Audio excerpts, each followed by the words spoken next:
السلام علیکم ورحمۃ اللہ۔ الحمدللہ وکفا وسلام علی من لا نبی بعد۔ اللہ مہربان کے فضل و کرم سے ہمارا آج کا سبق سورہ البقرہ کی آیت نمبر 188 ہوگا، 188 انشاءاللہ۔ اعوذ باللہ من الشیطان الرجیم، بسم اللہ الرحمن الرحیم۔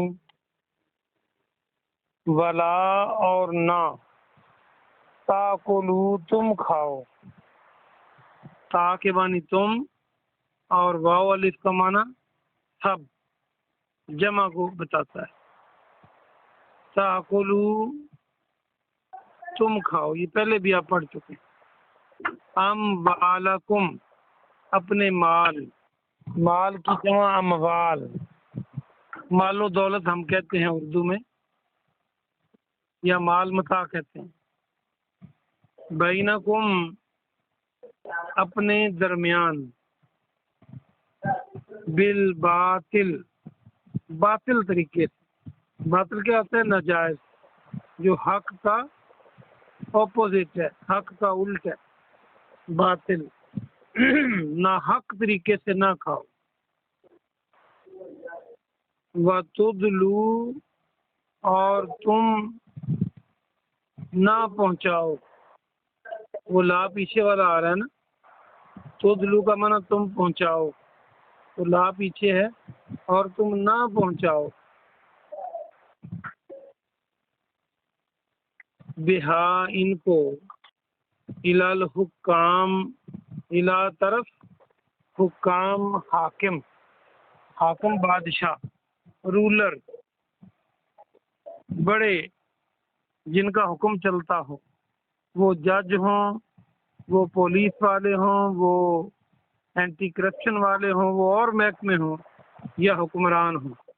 الی الحکام، حکام تک، لتاکلوا تاکہ تم کھاؤ، فریقاً ایک حصہ، فریق میں نے بتایا تھا کہ سیکشن کو کہتے ہیں انگریزی میں، تو فریق ایک پارٹ کو کہتے ہیں، حصے کو۔ یہ مال کا حصہ بھی ہو سکتا ہے، یہ طلبہ، انسانوں اور لوگوں کا حصہ بھی ہو سکتا ہے۔ من اموال، اموال الناس، من سے اموال مال کی جمع، الناس انسان، لوگوں کے اموال سے، لوگوں کے مال سے، بالاسم گناہ سے۔ الف سین میم ہو تو اس کا معنی نام ہوتا ہے، الف سے میم ہو تو اس کا معنی گناہ ہے۔ وَأَنْتُمْ تَعْلَمُونَ، واو کے معنی اور، انتم تم، تعلمون تم علم رکھتے ہو، تم جانتے ہو۔ یہ آسان سا سبق تھا آج کا۔ آئیے ہم اس کا با محاورہ ترجمہ دیکھتے ہیں پوری آیت کا۔ اللہ سبحانہ و تعالیٰ فرماتا ہے کہ تم اپنے مال اپنے درمیان ناحق طریقے سے نہ کھاؤ، اور نہ ان کو حکام تک پہنچاؤ۔ اس کا ایک معنی یہ بنتا ہے، دوسرا یہ بھی بنتا ہے کہ اس کو حکام تک پہنچاؤ اور تم لوگوں کے مال سے ایک حصہ کھاؤ، یعنی حکام تک پہنچا کر لوگوں کے مال کا ایک حصہ کھانے سے بھی منع کیا گیا، گناہ کے ساتھ، حالانکہ تم جانتے ہو۔ اب اس کی مختصر تفسیر دیکھتے ہیں۔ اللہ سبحانہ و تعالیٰ نے یہ ایسا اصول مقرر کیا ہے کہ اگر انسان اور لوگ اس اصول پر کاربند ہو جائیں تو یہ دنیا امن کا گہوارہ بن سکتی ہے۔ اس دنیا سے لڑائی جھگڑا اور جنگ و جدل ختم ہو سکتا ہے۔ اللہ سبحانہ و تعالی فرماتا ہے کہ تم اپنے درمیان جو تمہارے مال ہیں ان کو نہ کھاؤ باطل طریقے سے۔ باطل کے بغیر کھانا جائز ہے۔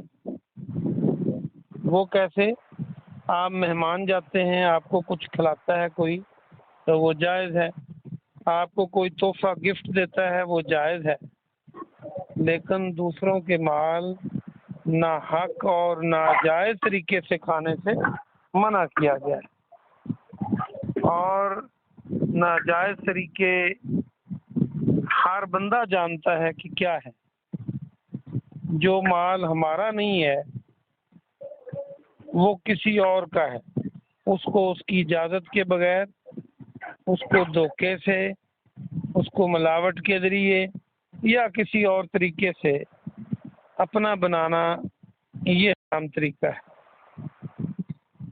رشوت، ملاوٹ، جھوٹ سے مال کمانا، چوری اور ڈکیتی اور لوگوں کو دھوکہ دے کر، بلکہ دھوکے کی کئی قسمیں ہیں۔ مثال کے طور پہ آپ کی دکان ہے، ایک چیز 10 روپے کی ہے، کوئی آتا ہے آپ اس سے 1000 روپے لے لیتے ہیں اور اس کو نہ پتا ہو ریٹ کا، تو یہ بھی درست نہیں۔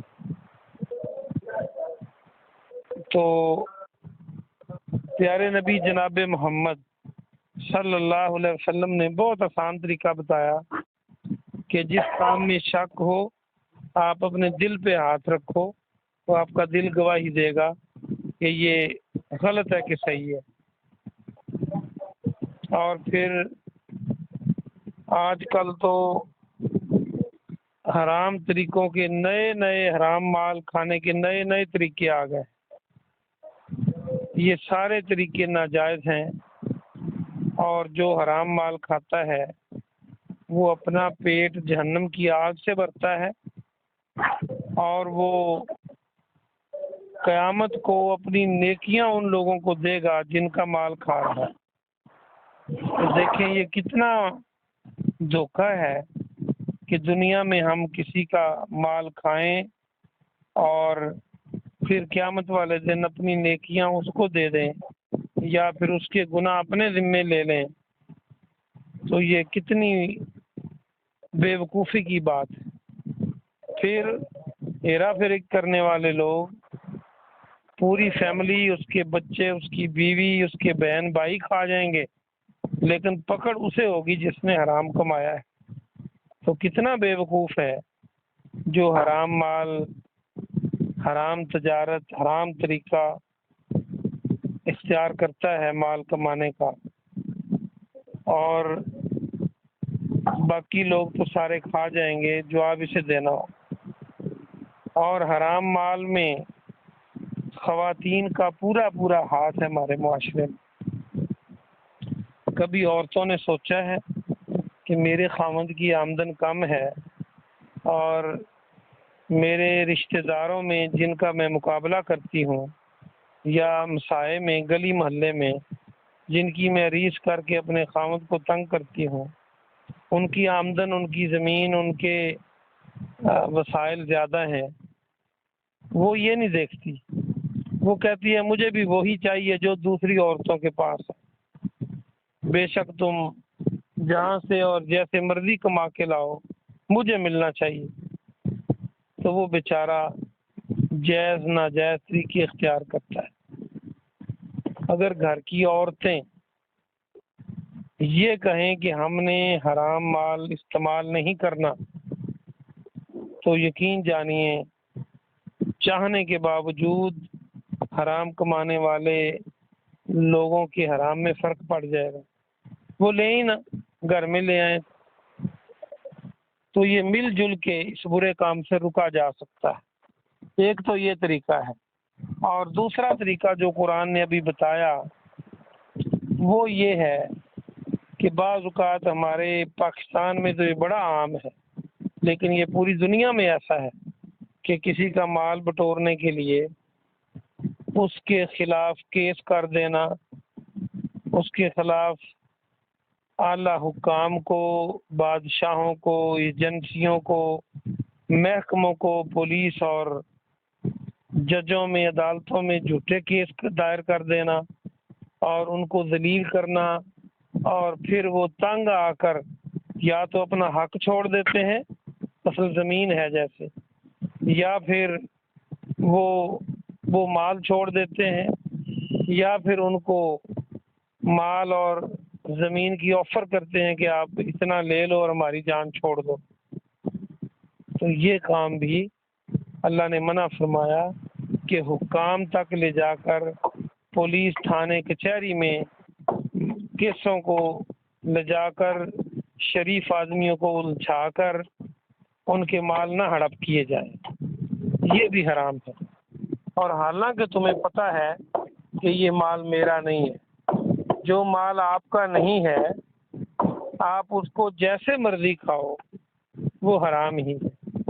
اور صحیح حدیث ہے، پیارے نبی جناب محمد صلی اللہ علیہ وسلم نے فرمایا کہ جو گوشت اور جسم کا حصہ حرام مال سے نشو و نما پاتا ہے وہ جہنم کی آگ کے لیے ہے۔